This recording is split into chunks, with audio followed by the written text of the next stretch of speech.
I want to get back to the poet of myself, the young person of me with their journal in hand, sitting in their room searching for a pen, frantically while an image sails across my mind. Sailing across my mind like clouds in a blue sky, 'cause I caught those clouds as I wrote, frantically making sure those clouds stay put in the blue sky. I remember this. I remember not knowing much about my brain. I remember knowing that my heart held something true. Not true in the sense of my viewing of politics, and not true in the sense of my viewing of religion. Simply true in the sense of my feeling of love and how my love could conquer my fear. There I was, a teenager, while other teenagers I knew were doing their homework in the warmth of their homes. There I was, just a teenager without much guidance. My mother had died and my father was living in his own hell. And there I was, just a teenager sitting in their bed. At times, all I had was a notebook, a pen, and paper, and an idea.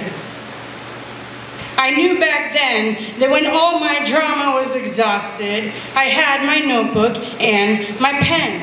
I had this feeling in the deep of my stomach where my guts were tied in knots that I could find freedom with a piece of paper and a pen because I had poetry.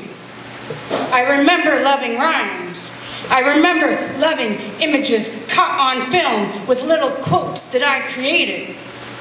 Yes, looking back now, my ideas and my quotes were worthy of a cheesy Hallmark card, and not much has changed.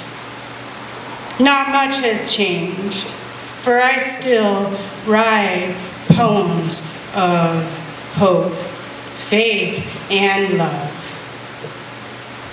As a teenager, this is what I felt in my heart.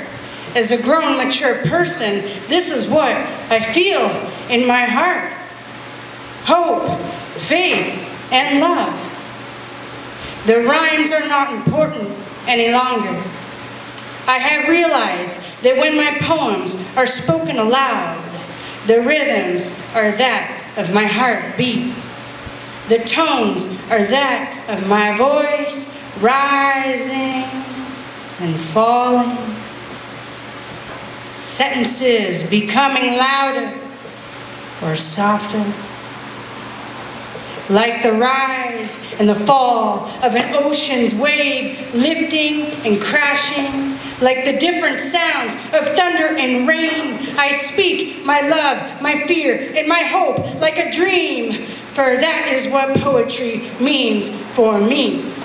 It is the dream of what love means for me. It is the battle between my fear and my faith. It is the need for hope to continue with my life. It is the way I express myself best. Poetry. And maybe I am the poet, and maybe I am not the poet. Maybe none of that matters. For the heartbeat has a different rhythm in the constant sound of this drum. Thank you.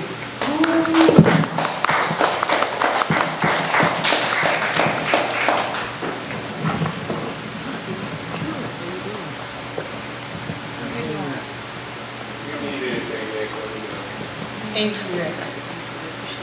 So, my mom passed away when I was 13, and she was my everything. and I was alone, and that's when I began to write poetry. It was the only way I felt like I could get things out, and it was mine. And that's when it all. Here, my heart, I hope. I am here at my desk again. Morning coffee to my left, and the screen is in front of me. I have Max Sense Siren radio station on the Pandora. I have performed rhythmic stretches this morning, and I have been breathing deep breaths. But my soul is shaking this morning. I have much energy harnessed between my rib cage and my lungs seek the breath, and my heart seeks peace. My soul shakes upon awakening. There is a magnitude of strength in my heart, and so many words at the tip of its beat, waiting to be expressed.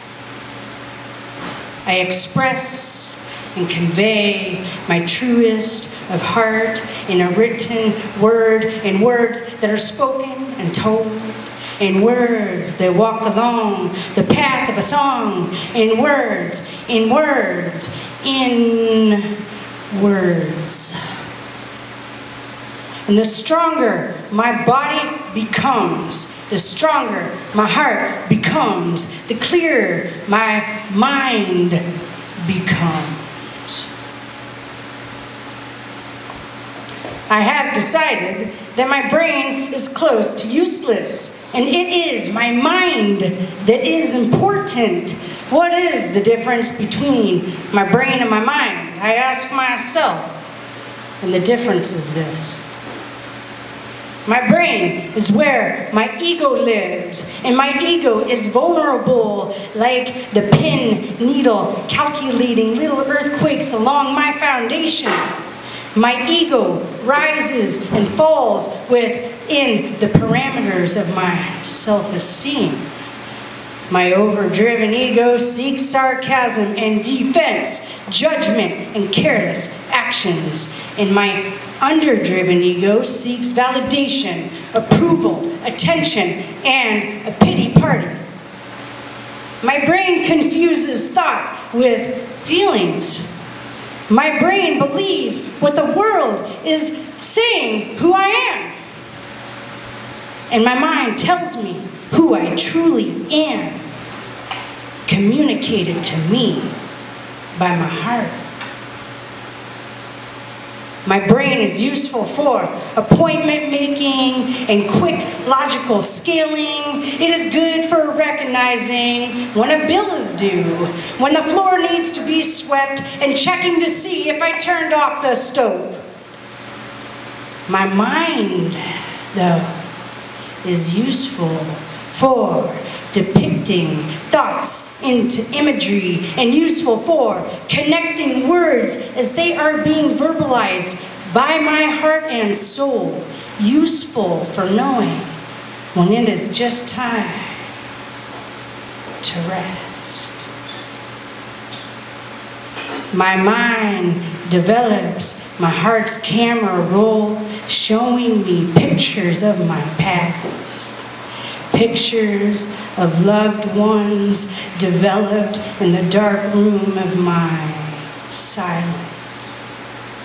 Pictures of my son's face as he has looked at me with innocent, pure, and raw love.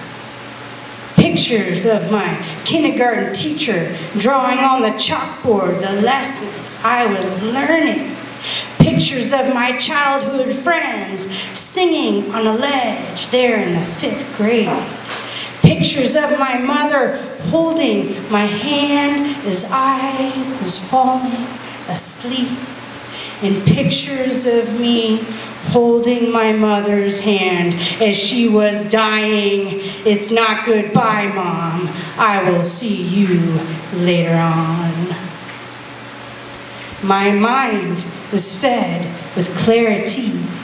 My mind is fed with food science, nutritious and well-rounded. My mind is fed with stretches, higher heart rates, push-ups, lunges, and squats. And my mind is fed with my willingness to be kind. My willingness to keep my heart open, and my willingness to let things just be what they are. I will not resurrect a place in my heart that has died like old pain. I will not dig up the graves of my past just to see old bones. I leave the places of my past to rest in peace. My mind holds the beauty of my heart like one holds a delicate rose in their hands, like one holds the delicate skin of a baby's hands, like one holds an old picture book with old photos. My mind holds this kind of beauty, and my brain holds only fear and uncertainty. And I have had to let go of my brain. And in the letting go, I may hold my mind, and my heart holds it in all the quiet places of my world, where nothing is a secret, but it'll never be known. My entire love may never be known the way I feel it. And this is how it was meant to be.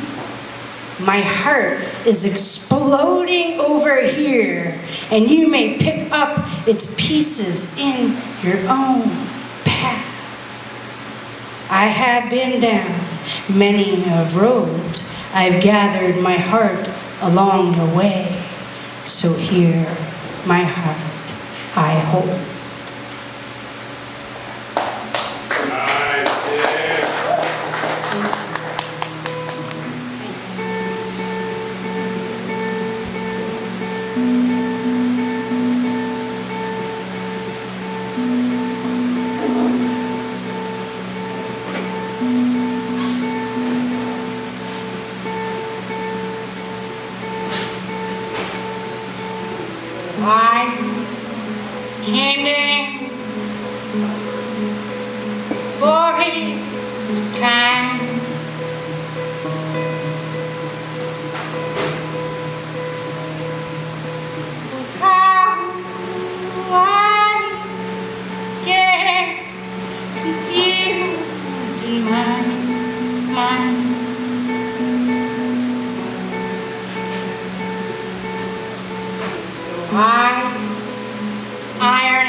I